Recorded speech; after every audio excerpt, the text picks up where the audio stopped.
ஒரு பல்கலைக்கழகத்தில் ஒரு மாணவன் இருந்தான். அவனுக்கு படிப்பில் மிகவும் மந்தமான நிலை இருந்தது. அவனுடைய தன்னம்பிக்கையும் மிகவும் குறைவாக இருந்தது. அவன் எப்போதும் தன்னை மற்ற மாணவர்களுடன் ஒப்பிட்டு தான் போதிய அறிவோ அல்லது திறமையோ இல்லாதவன் என்று நினைத்துக் கொள்வான். ஒரு நாள் அவனுடைய பேராசிரியர் அவனை கவனித்து அவனிடம் வந்தார். உன் சட்டைப்பையில் நான் ஏதோ ஒன்றை கண்டேன். அது ஒரு கடிதமா என்று கேட்டார் பேராசிரியர். மாணவன் தன் பையை தொட்டு பார்த்தான். பழைய கசங்கிய ஒரு துண்டு காகிதம் இருந்தது.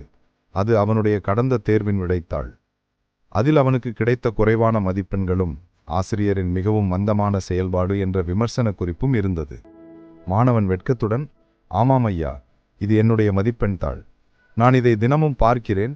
நான் எவ்வளவு மோசமானவன் என்று நினைத்து கொள்வேன் என்றான். பேராசிரியர் மெதுவாக சிரித்தார். இன்று நீ வீட்டிற்கு போனதும் ஒரு காரியம் செய். இந்த தாளை ஒரு சலவை இயந்திரத்தில் வாஷிங் மிஷின் இல் போடு. அதில் மற்ற துணிகளுடன் சேர்த்து நன்றாக சலவை செய். பிறகு அது எப்படி இருக்கிறது என்று கொண்டு வந்து காட்டு என்றார். மாணவனுக்கு வியப்பு. ஆனாலும் அவன் அவர் சொன்னபடியே செய்தான்.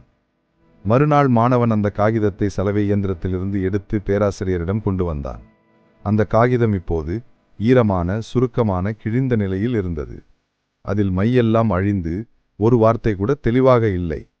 குறைவான மதிப்பெண் கூட மறைந்து விட்டது.